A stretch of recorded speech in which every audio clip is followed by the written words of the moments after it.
Assalamualaikum warahmatullahi wabarakatuh. Bihamdillahi wassalatu wassalamu ala rasulillah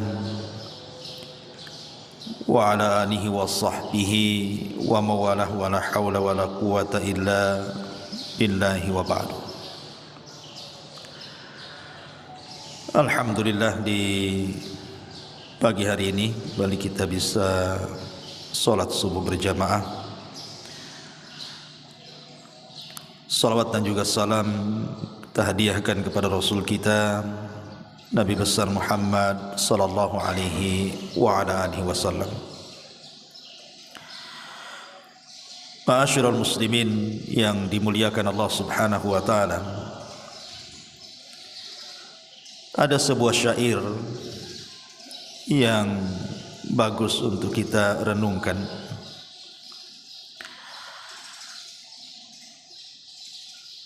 di mana seorang penyair mengatakan, tazawwad minat taqwa fa innaka la tadri idza janna al-lailu hal ta'ishu ila al-fajr wa kam min sahihin mata min ghairi illatin wa kam min alilin asha hinan min ad-dahri fa kam min fatan amsa wa asbaha dhahika wa qad nusizat aqfanuhu wa huwa la yadri wa kam min sigharin yurtaja tulu umrihi wa qad udkhilat ajsamuhum dhulmatal qabri wa kam min arusin zayyanuha li zawjiha wa qad kubidat arwahuhum lailatal qadri. Seorang penyair mengatakan, tazawwad minat taqwa fa innaka la tadri idza janna al-lailu hal ta'isu ila al-fajri. Berbekallah ketakwaan, karena sesungguhnya engkau tidak tahu jika malam telah tiba apakah engkau masih bisa hidup hingga waktu fajar. Wa kam min sahihin mata min ghairi illatin, betapa banyak orang yang sehat kemudian meninggal tanpa didahului sakit. Wa kam min alilin asyahinan minad dahri, dan betapa banyak orang yang sakit yang masih bisa hidup beberapa lama. Fa kam min fatan amsa wa asbaha dhahikan, betapa banyak pemuda yang tertawa di pagi dan petang hari. Wa qad nusizat aqfanuhu wa huwa la yadri, padahal kafan mereka sedang ditenun dalam keadaan mereka tidak sadar. Wa kam min sigharin yurtaja tulu umrihi, betapa banyak anak-anak yang diharapkan panjang umurnya. Wa qad udkhilat ajsamuhum dhulmatal qabri, padahal tubuh mereka telah dimasukkan ke dalam kegelapan kuburan. Wa kam min arusin zayyanuha li zawjiha, betapa banyak mempelai wanita yang dirias untuk dipersembahkan kepada mempelai laki-laki. Wa qad kubidat arwahuhum lailatal qadri, padahal ruh mereka telah dicabut tatkala di malam Lailatul Qadar. Ma'asyiral muslimin yang dimuliakan Allah Subhanahu wa taala, bait-bait syair ini memberikan faedah kepada kita bahwa kullu nafsin dha'iqatul maut, setiap jiwa itu pasti disentuh dengan kematian. Dari sini kita tahu bahwa tidak ada satupun jiwa yang selamat dari kematian. Ibrah kematian, kata para ulama, bukan di mana kita mati, tapi bagaimana kita mati. Kalau kita melihat sejarah yang dicatat para ulama salaf, ada beberapa sejarah yang menarik untuk kita bahas saat kematian orang-orang yang dianggap mulia dalam sejarah. Contoh saja Abu Bakar Siddiq radhiyallahu anhu. Abu Bakar Siddiq radhiyallahu anhu tatkala detik-detik wafatnya, Aisyah Ummul Mukminin radhiyallahu anha selaku putrinya melantunkan bait-bait syair, di mana bait-bait syair ini terkandung padanya ungkapan-ungkapan kesedihan.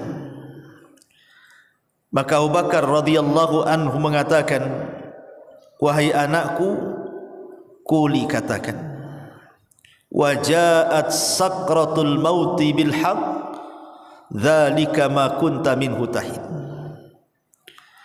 Telah datang sakaratul maut dengan kebenaran, itulah yang membuat orang lari darinya. Artinya Abu Bakar Siddiq radhiyallahu an ingin mengatakan kepada Aisyah radhiyallahu anha bahwa siapapun manusianya pasti disentuh kematian, termasuk dirinya, dan itulah yang membuat orang lari darinya. Bahkan Umar bin Khattab radhiyallahu anhu saat ditusuk oleh seorang majusi namanya Abu Lu'lu, saat detik sakaratul maut, anaknya Abdullah ibn Umar radhiyallahu anhu itu berada di sampingnya, dan Umar radhiyallahu anhu mengatakan, ya bunai, letakkan kedua pipiku di tanah. Akhirnya kemudian Umar radhiyallahu anhu diturunkan dari dipannya, kemudian diletakkan di tanah, kemudian pipinya diletakkan di bumi, kemudian mengatakan, ya waili, sungguh celaka aku, dan sungguh celaka ibuku kalau seandainya Allah subhanahu wa ta'ala tidak mengampuni dosa-dosaku. Kemudian Umar radhiyallahu an pun menghembuskan nafas terakhirnya. Bahkan Khalifah Ma'mun ma'ruf, seorang khalifah yang berakidah Mu'tazilah, saat detik-detik wafatnya dia mengatakan, ya man la yazulu mulku irham man qad zala mulku. Wahai zat yang tidak pernah hilang kekuasaannya, sayangi kepada orang yang telah hilang kekuasaannya. Dan perkataan yang sama dikatakan oleh Al-Imam Al-Wathiq, masih kerabat Khalifah Ma'mun, saat detik-detik wafatnya dia juga mengatakan, ya ma la yazulu mulkuh irham man qad zala mulkuh. Wahai zat yang tidak pernah hilang kekuasaannya, sayangi kepada zat yang telah hilang kekuasaannya. Bahkan Umar bin Abdul Aziz rahimahullahu ta'ala, seorang khalifah ma'ruf, Umar bin Abdul Aziz, saat detik-detik wafatnya dia membacakan surah Al-Haqqah ayat 28-29, ma'agna anni maliyah halaka anni sultaniyah. Duhai kiranya harta yang kubangga-banggakan sia-sia, tidak ada manfaatnya saat kematian datang. Duhai kiranya kekuasaan yang ku agung-agungkan pun tidak ada manfaatnya sampai kematian datang. Begitulah para ulama mengkisahkan bagaimana manusia-manusia mulia saat detik-detik wafatnya. Abu Bakar, Umar radhiyallahu an takut kalau seandainya kematian mereka su'ul khatimah. Dan harusnya kita juga seperti itu. Karena dalam syair ini dikatakan, tazawwad minat taqwa fa innaka la tadri idza janna lailun hal ta'ishu ilal fajri. Berbekalah ketakwaan, karena sesungguhnya engkau tidak tahu jika malam telah tiba apakah engkau masih bisa hidup hingga pagi hari. Tidak ada yang tahu, ikhwan. Karena ulama mengatakan an-naumu akhuhul maut, bahwa tidur itu saudara kematian. Betapa banyak orang-orang yang tidur kemudian tidak bangun lagi. Makanya dari sini kata para ulama, kalau orang ingin meninggal dalam kondisi husnul khatimah, itu sangat mudah sekali. Kalau orang-orang ingin menghendaki kematiannya husnul khatimah, itu tanda-tandanya sangat mudah sekali. Apa itu? Lakukan ibadah sebelum tidur. Kalau sebelum tidur dia melakukan ibadah banyak, mungkin dia berwudu, mungkin dia salat, mungkin dia berdoa, mungkin dia membaca Al-Quran, atau mungkin dia berzikir, kemudian dia tertidur, maka tidurnya dianggap ibadah. Kalaupun seandainya Allah bangunkan, maka dia dibangunkan di atas fitrah. Tapi kalaupun diwafatkan, maka pasti diwafatkan di atas kebaikan. Karena orang tidak tahu orang tidur itu apakah besok bangun atau tidak, siapa yang tahu. Kemudian wa kam min sahihin mata min ghairi illatin, betapa banyak orang-orang sehat kemudian meninggal tanpa didahului sakit. Ada orang yang mengatakan bahwa dengan kesombongannya bahwa dia tidak akan mati karena tidak ada penyakit yang menyentuhnya. Rupanya dia pula yang pertama meninggal sebelum orang yang sakit bertahun meringkuk dalam pembaringan. Kan banyak, apalagi kemarin saat corona kan, nampak pagi siang ngopi dengan kita, ngobrol dengan kita, besoknya kena vaksin mati. Nampak gagah badannya, mati juga. Bukan mati karena suntik vaksin, ya memang sudah waktunya dia mati. Wa kam min alilin ashahina minad dahri, dan betapa banyak orang-orang yang sakit yang masih bisa bertahan hidup hingga lama.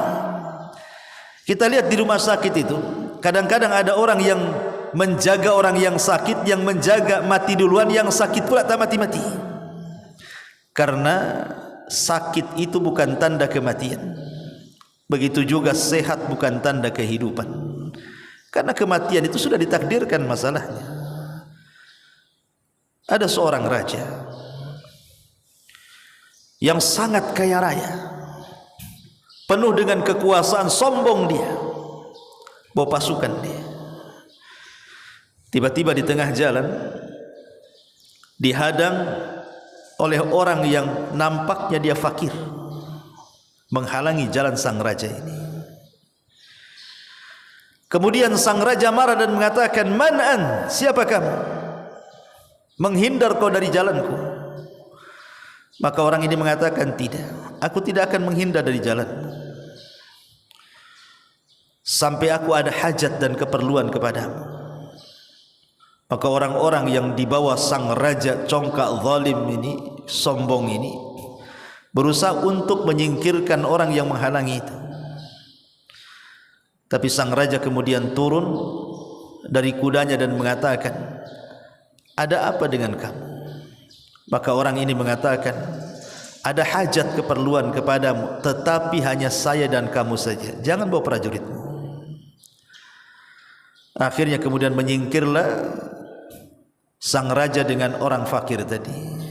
Setelah berdua-duaan, sang raja mengatakan, "Man an? Siapa kamu?"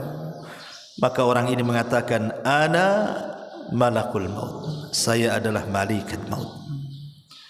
Kemudian dicabut rohnya sang raja zalim ini. Ma'asyiral muslimin yang dimuliakan Allah Azza wa Jalla, siapa yang tahu kematian?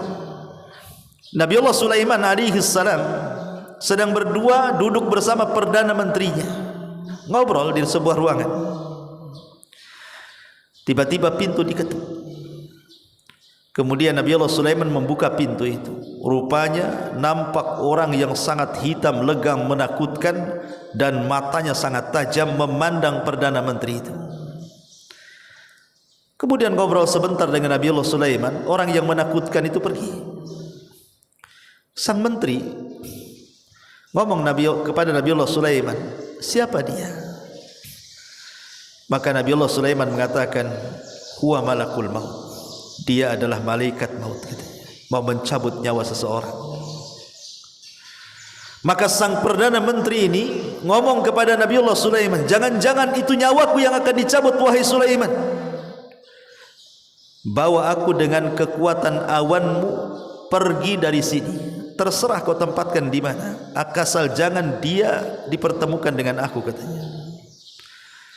Akhirnya Sulaiman, karena dia menundukkan angin dan juga awan, maka kemudian Nabi Allah Sulaiman dengan orang ini pergi, rupanya sampai di India. Ketika turun dari awan, rupanya orang yang menakutkan itu sudah menunggu di situ. Subhanallah. Akhirnya dicabutlah nyawa dia.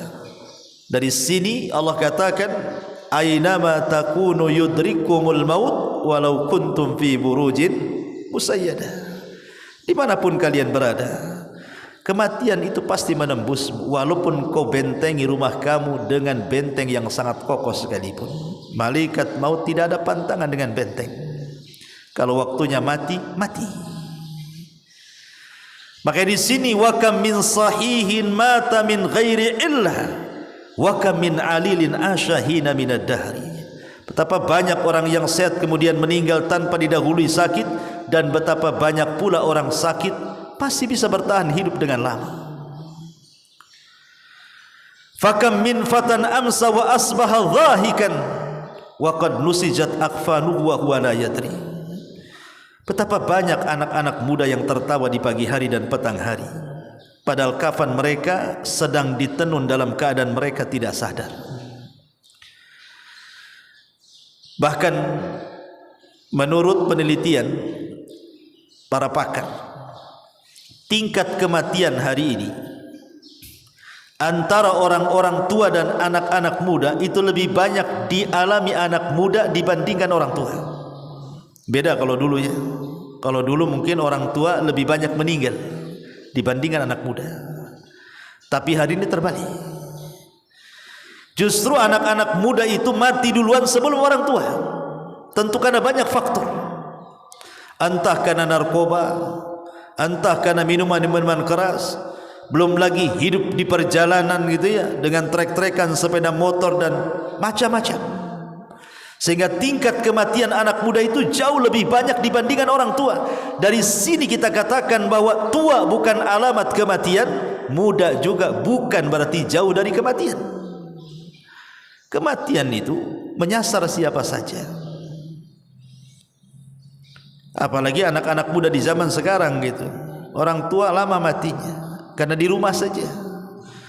Yang suka ke jalan itu kan anak-anak muda tuh yang bisa naik motor tuh. Kita hati-hati ditabrak orang, enggak hati-hati nabrak orang. Ya. Makanya di sini, kam min fatan amsa wa asbaha dhahikan wa qad nusijat akfanuhu wa huwa la yadri. Berapa banyak pemuda-pemuda tertawa di pagi hari dan petang hari, padahal kafan mereka sedang ditenun dalam keadaan mereka tidak sadar. Ada seorang syekh bercerita, ada anak muda. Anak muda ini subhanallah tidak malu untuk membaca Al-Quran, karena di zaman itu kan belum ada handphone. Jadi kalau ingin membaca Quran ya harus bawa mushaf kemana-mana. Lain sekarang Allah mudahkan. Wanita haid sekarang ini dimudahkan bisa baca Quran dari handphone. Tapi dulu orang kalau baca Quran harus bawa mushaf. Bahkan ada mushaf itu, ada mushaf mini, mushaf saku. Bisa ditaruh di saku kita dan bisa digunakan untuk kemana saja. Jadi anak muda ini saking cintanya dengan Al-Quran, dia tidak pernah meninggalkan Quran. Di pesawat dia baca Quran, di kereta dia baca Quran, di bus dia baca Quran. Tidak malu dengan Al-Quran. Al-Quran menjadi identitas hidupnya. Sampai satu hari Allah subhanahu wa ta'ala takdirkan kematiannya dengan cara kecelakaan. Jadi dia naik mobil, kemudian tabrakan dengan hebat sekali sampai akhirnya koma. Kemudian dia pun dibawa ke mustasfa, ke salah satu rumah sakit. Maka sang alim, ada seorang alim berziarah kepada anak muda ini. Subhanallah, kata sang alim ini, anak muda ini sepanjang perjalanan, dari mulai dia tertabrak mobilnya, kemudian hancur, dia pun luka-luka dan dia pun koma, tapi lisannya tidak pernah diam dari qiraatul Quran. Apa yang dibaca? Wan najmi idza hawa ma dhalla sahibukum wa ma ghawa wa ma yantiqu anil hawa in huwa illa wahyun yuha. Ini yang diulang-ulang. Surah Najm. Wan najmi idza hawa, Ma dhalla sahibukum wa ma gawa wa ma yantiqu anil hawa. Tidaklah Muhammad berucap dengan hawa nafsunya. In huwa illa wahyun yuha, yang keluar dari lisannya adalah wahyu yang diwahyukan kepadanya. Dia mati dalam kalimat in huwa illa wahyun yuha. Anak muda tapi mati di atas husnul khatimah. Itu yang kita inginkan. Karena setiap manusia itu akan dibangkitkan sebagaimana kematiannya. Kalau dia meninggal saat membaca Quran, maka dibangkitkan juga saat membaca Quran. Kalau dia meninggal saat sujud, seperti yang terjadi kepada seorang budak hitam yang legam yang dibawa oleh Abdullah ibn Mubarak dari kota Madinah menuju Syam. Karena budak ini saleh, ingin dipertunjukkan kepada para ulama-ulama yang ada di Syam bahwa masih ada orang-orang yang mustajab doa. Tiba-tiba setelah budak ini mendengar bahwa dia akan diperkenalkan dengan para ulama karena dia mustajab doa. Sebab ketika ahlu Makkah melaksanakan istisqa tidak turun hujan. Tiba-tiba budak hitam ini berdoa, tahu-tahu turun hujan. Jadi Abdullah ibn Mubarak heran dengan kealiman sang budak ini, sehingga dia ingin membawanya ke Syam, ke Irak sana. Ketika budak ini tahu dia akan dibawa ke Irak, dia minta izin kepada Abdullah ibn Mubarak untuk berwudu. Kemudian salat 2 rakaat. Dalam sujudnya dia meminta agar diwafatkan, dan dia mustajab doa. Ketika dia sujud lama tidak bangkit-bangkit, rupanya meninggal. Maka man mata ala syai'in, siapa yang mati dalam bentuk apapun, maka dia pun akan dibangkitkan seperti itu. Kalau dia mati dalam posisi sujud, maka dibangkitkan ketika sujud. Atau di zaman Nabi SAW ketika Hajjatul Wada, ada seseorang naik unta, kemudian jatuh dari unta di atas kain ihramnya, kemudian meninggal.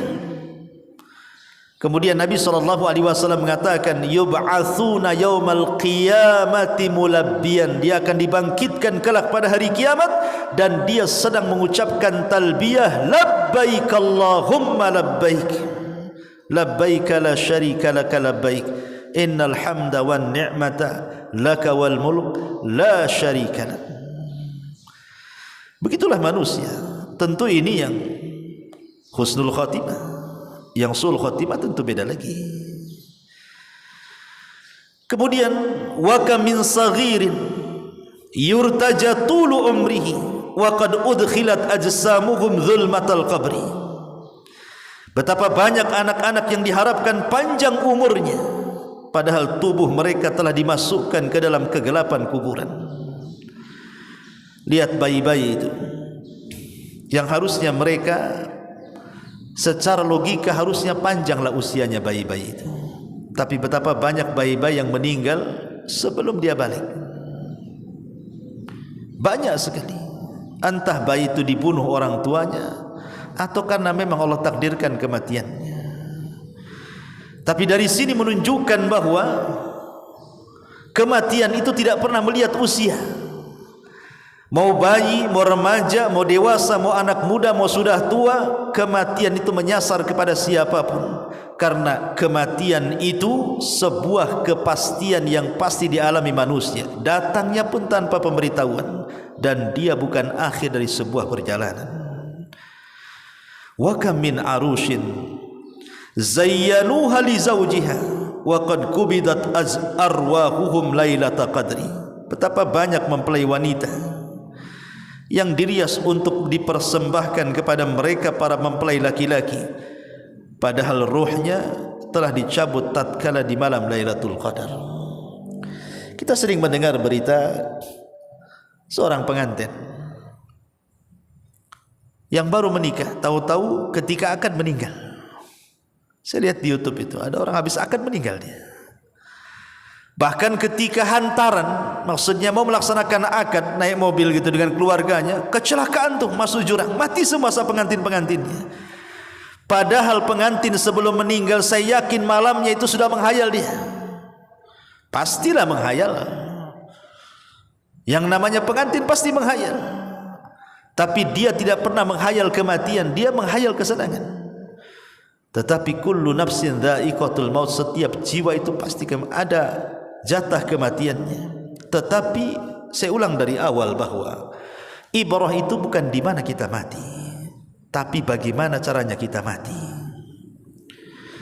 Karena ada orang yang kemudian pergi haji atau umrah, mereka sanggup haji dan umrah tapi menunggu tua. Alasannya, saya ingin mati di kota Mekah. Dan itu banyak alasan-alasan seperti itu. Sampai ada seseorang itu bertanya, "Ustaz, doakan saya," katanya. "Saya sudah haji berkali-kali," katanya, "tapi doa saya tidak dikabulkannya." Jadi katakan kepada wanita itu, "Lah, bukankah di Mekah itu banyak tempat-tempat mustajab doa? Di Madinah juga sama, ada raudhah di situ. Antara mimbar dan kamar Nabi SAW itu mustajab doa. Kenapa doamu tidak dikabulkan?" Kemudian sang wanita ini mengatakan bahwa buktinya aku tidak dikabul-kabulkan doa. Lalu doa apa yang kau panjatkan? Dia mengatakan, "Saya ingin mati di kota Mekah," katanya. Buktinya saya masih hidup, katanya. Dia pikir orang mati di kota Mekah itu langsung masuk surga, mungkin begitu. Jadi kalau ada orang yang berpikir seperti ini, antum ngomong saja sama orang itu, "Antum bisa bahasa Arab?" Kata. "Nggak bisa, jangan mati di sana. Malaikat sana nanyanya pakai bahasa Arab." Mati sini aja lah, nanya pakai bahasa Melayu. Ma'asyiral muslimin yang dimuliakan Allah Azza wa Jalla, dari sini kita tahu bahwa ada orang-orang yang Allah takdirkan kematiannya indah sekali, tapi ada yang Allah takdirkan kematiannya su'ul khatimah. Ada seorang syekh bercerita, di zaman ulama salaf dulu, ada seorang saleh, anak muda saleh, anak muda yang sangat saleh sekali. Dia seorang muadzin, seorang yang suka mengumandangkan azan. Kalau orang dulu kan azan pakai menara, naik ke atas. Sekarang pakai mic saja kan. Karena dulu orang dulu naik ke atas menara supaya suaranya terdengar. Lah menara masjidnya itu berdekatan dengan gereja. Menara masjidnya itu berdekatan dengan gereja. Dan di gereja itu ada biarawati wanita yang sangat cantik. Apabila dia sedang mengumandangkan azan, wajahnya tertatap kepada wanita cantik biarawati gereja itu. Entah setan apa yang merasuki jiwanya. Akhirnya dia pun, karena setiap hari azan, setiap itu pula dia melihat, dan wanita itu pula melihat dia. Allah takdirkanlah jatuh cinta dua sejodi ini. Zaman dulu tidak ada handphone. Kalau sekarang ya minta nomor telepon, minta WhatsApp, minta grup gitu ya. Zaman dulu ya masih kecil-kecil kan, pakai surat linting bahasanya. Di surat gitu ya, itu udah senang tuh, bahagia luar biasa itu. Baru pegang suratnya, belum pegang orangnya. Orang dulu kan begitu, baru lewat saja nggak natap udah senang. Akhirnya kepikiran dia ingin meminangnya. Namanya biarawati kan tidak boleh menikah masalahnya. Tapi kadang sudah cinta. Anak muda ini memberanikan diri datang ke gereja, kemudian bertanya kepada orang tuanya, ditunjukkan orang tuanya, tapi orang tuanya menolak mentah-mentah. Kenapa? Biarawati tidak boleh kawin. Ya. Akhirnya kemudian dia pun sakit di atas cintanya, sampai dia terbaring, kemudian sakit parah. Gurunya seorang alim menasihati anak muda ini dan mengatakan, apa tidak ada wanita lain kecuali wanita itu bukan muslim, dia seorang Nasrani, banyak wanita muslimah. Tapi anak muda ini mengatakan, tidak, hatiku sudah tertambat kepada dia, bagaimanapun caranya aku harus mendapatkan dia. Kata sang alim, bagaimana kau mendapatkannya? Dia Nasrani, pun bapaknya tidak menyetujui pernikahanmu, sudah tinggalkan saja daripada kau sakit seperti ini. Tiba-tiba anak muda ini mengatakan, demi Allah wahai Syekh, kalau Allah subhanahu wa ta'ala tidak takdirkan aku berjumpa dengan dia di dunia, janganlah Allah takdirkan aku tidak berjumpa dia di akhirat, katanya. Kata Syekh mengatakan, bagaimana caranya? Bagaimana caranya engkau akan berjumpa dengan dia di akhirat? Kemudian dia mengatakan, kafartu bid-dini wa amantu bidiniha. Aku kafir dengan agamaku dan aku beriman dengan wanita itu. Subhanallah, pindah agama. Kafartu bid-dini wa amantu bidiniha. Aku kufur dengan agamaku dan aku beriman dengan agama dia. Kemudian dia mati. Subhanallah.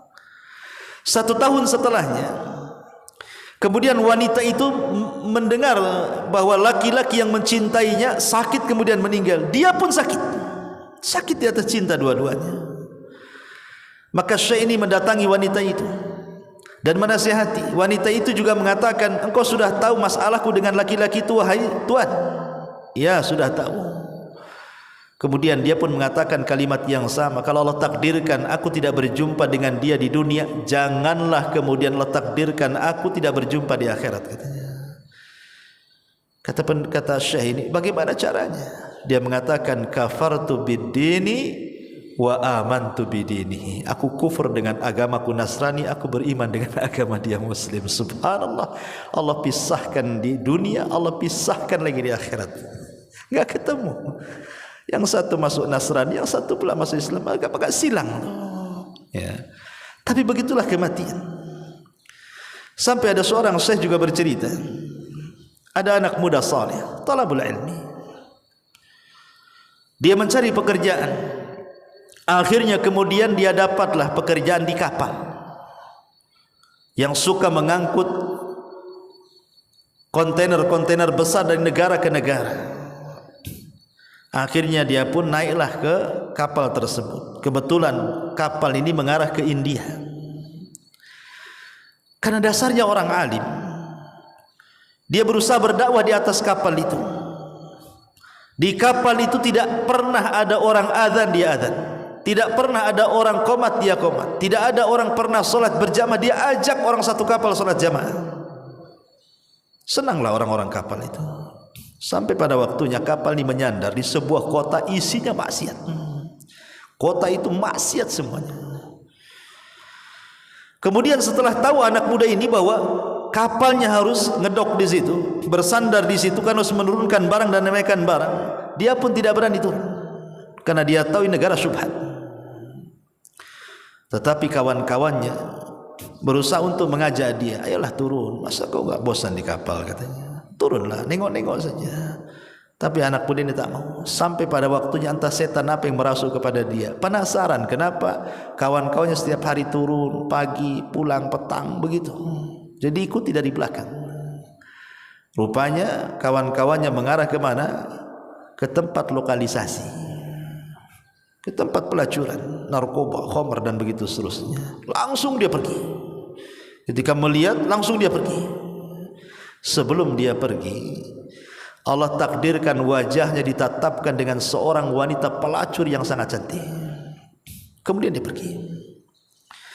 Disitulah setan masuk ke dalam pikirannya, karena dia sendirian dalam kapal, kawan-kawannya bermaksiat. Ingat bahwa serigala itu lebih senang menerkam satu kambing yang keluar dari kawanannya dibandingkan rumah dengan kawanannya. Lebih tergoda dia, dibayang oleh setan tentang keindahan wanita itu. Akhirnya tanpa diajak dia turun, mendekati tempat lokalisasi itu. Rupanya berjumpa pula dengan wanita itu. Entah setan apa yang merasuk. Akhirnya kemudian lambat laun dia tersedot dalam dunia perzinahan, sampai akhirnya dia pula yang paling parah dari kawan-kawannya yang parah. Sudah 2 bulan 3 bulan kapal itu harus pergi. Rupanya semua penumpang kapal itu, nahkoda-nahkodanya, awak-awak kapalnya dah masuk. Anak muda pula tak ada. Dia yang paling soleh, dia pula yang tak ada di kapal. Sehingga sang nahkoda ini mengatakan, mana itu anak muda yang soleh itu, mana itu? Maka orang-orang mengatakan, si fulan telah tersesat, si fulan lebih buruk daripada kami, katanya. Kalau begitu, bawa dia, masukkan ke kapal, kita mau berangkat balik. Akhirnya kawan-kawannya turun. Rupanya laki-laki itu sedang teler bersama seorang wanita pelacur. Mau diajak balik tak mau dia. Dia mengatakan kalau kalian mau balik, baliklah katanya, aku di sini saja. Subhanallah. Tetapi karena tanggung jawab nahkoda, dia mengatakan angkat ikat bawa ke kapal. Karena orang mabuk. Sampai di kapal, pulanglah. Sudah tidak ada suara adzan, tidak ada suara qoma, tidak ada salat jamaah, tidak ada orang ngaji lagi, ikhwan. Sampai satu malam, tiba-tiba di satu kamar kapal itu berteriak luar biasa kesakitan, yang tidak ada yang tahu rasa sakitnya kecuali Allah. Rupa yang berteriak itu anak muda yang soleh itu. Orang-orang panik di tengah lautan. Akhirnya kemudian orang-orang pun bingung, bagaimana ini katanya, ada apa dengan dia? Rupanya sebelum sampai beberapa hari ke tempatnya, anak muda itu meninggal. Ketika dimasukkan ke rumah sakit dan dicek, rupanya dia terkena penyakit AIDS. Naudzubillah. Lihat, ada orang-orang yang Allah Subhanahu wa ta'ala takdirkan kematiannya seperti ini, su'ul khatimah. Makanya kenapa Nabi SAW itu selalu berdoa, ya muqallibal qulub tsabbit qalbi ala dini. Wahai zat yang membolak-balikan hatiku, tetapkan hatiku di atas agama. Karena banyak orang-orang yang tidak tahu akhir daripada kehidupannya. Ada yang Allah akhiri dengan kebaikan, alhamdulillah. Tapi ada orang-orang yang Allah akhiri dengan su'ul khatimah, na'udzubillah. Dan kisah ini banyak. Lihat kalau kita di Batam saja, kita melihat. Kadang-kadang kita di Batam ini baru tahu setelah kita melihat YouTube, setelah viral, baca Quran, ya kan? Ketika kita membaca ada seorang wanita pelacur, tahu-tahu ditikam di hotel gitu kan, mati dia habis melakukan zina, naudzubillah. Atau berita-berita di Nusantara kan, yang habis berzina kemudian dibunuh, dimutilasi. Gimana ini kematiannya, kawan? Ya. Maksudnya tidak usah jauh-jauh kita cerita di negeri orang gitu ya, di negeri kita saja. Sampai waktu saya di Bengkong tuh, ada seorang RW, tidak sebut Bengkong mananya, mati di tandas di kamar mandi, tersungkur gitu, kayak sujud di kamar mandi. Rupanya kelakuannya dia itu memang suka jual lahan ceritanya. Jadi ya biasalah tuan takur di Batam, jual lahan, nanti dijual lagi ke orang, dijual lagi sampai surat difoto-foto. Dia juga yang jual tuh, sampai akhirnya di demo orang. Entah malamnya habis dugem, katanya ceritanya habis dugem. Kemudian paginya ditemukan dia sedang sujud di kamar mandi, matinya sedang sujud di kamar mandi. Mungkin dia merasakan sakit yang luar biasa, pegang perutnya sampai sujud. Coba meninggal di kamar mandi, habis dugem lagi. Kemudian orang menuntut soal urusan tanah lagi. Bagaimana pertanggungjawaban dia di hadapan Allah? Nah, ini terjadi. Makanya di sini kenapa kemudian bait-bait syair ini mengatakan bahwa kematian itu tidak ada tanda-tanda jelas. Anak kecil bisa mati, orang sehat bisa mati, orang kaya bisa mati, para pejabat, para pemimpin semua bisa mati. Tidak ada yang lepas dari kematian. Herannya, ada di antara kita itu yang setiap hari melihat ada orang mati. Jelas. Kita sendiri suka memandikan orang mati, bahkan mengantarkan ke kuburan, bahkan masuk pula ke liang lahat. Tapi sedikit sekali orang yang mengambil ibrah bahwa kita juga akan mati seperti dia. Itu masalahnya. Kan kita hari-hari melihat orang kematian. Kenapa coba? Orang kemudian keras hatinya tidak mengambil ibrah dari kematian bahwa kita akan mati. Karena yang namanya kematian itu setiap hari ada beritanya, sehingga rasanya biasa saja. Coba kalau kematian itu mungkin setahun sekali, mungkin orang takut kan itu. Tapi karena hari-hari mati, di sini mati, nanti besok di sana mati.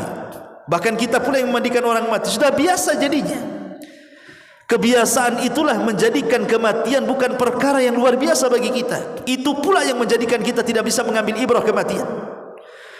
Padahal orang yang cerdas itu, kata Nabi SAW, al-kayyisu man dana nafsah wa amila lima ba'dal maut. Orang yang cerdas itu orang yang introspeksi. dan orang yang mempersiapkan setelah kematiannya. Artinya orang yang tidak cerdas itu orang yang tidak pernah introspeksi, dan orang yang tidak pernah mempersiapkan setelah kematiannya, itulah orang bodoh. Ma'asyiral muslimin yang dimuliakan Allah Subhanahu wa taala, maka kalau kita melihat jejak-jejak pendahulu kita, jangankan orang biasa sekelas para nabi ya. Nabi SAW katakan, innaka mayyitun wa innahu mayyitun, engkau akan mati sebagaimana mereka juga akan mati. Dan Rasul meninggal di usia 63 tahun, dan umatnya pun kurang lebih daripada usia nabinya. Makanya Rasul mengatakan, a'maru ummati baina sittina wa sab'in, usia umatku berkisar 60 sampai 70. Artinya kalau kita usianya sekarang 40 atau di atas kepala 40 gitu, atau 50, berarti sudah dekat tuh. Padahal itu sendiri tidak bisa kita prediksi kan. Betapa banyak orang-orang yang sudah 70 tahun lah usianya, merasa dia akan hidup selamanya. 70 tahun. Atau mungkin lewat daripada 70 tahun, seolah-olah nggak akan mati dia. Padahal sudah lewat tuh. Rasul mengatakan, wa qalilun ma yujawizu dzalik, sedikit yang melewati itu. Artinya sudah lewat daripada 70 tahun kan. Lah kenapa orang tidak mengambil ibrah kematian coba? Ya, sekali lagi karena hari-hari kita melihat kematian jadi biasa kita melihatnya. Tetapi sekali lagi, bagi kita orang yang beriman, tentu kematian adalah akhir daripada penderitaan. Tapi bagi orang-orang yang tidak beriman, kematian itu awal daripada penderitaan. Wallahu alam. Mudah-mudahan mengambil ibrah dari ceramah singkat ini. Subhanallah bihamdika, asyhadu an la ilaha illa anta, astaghfiruka wa atubu ilaik. Allahu ta'ala alam. Assalamualaikum warahmatullahi wabarakatuh.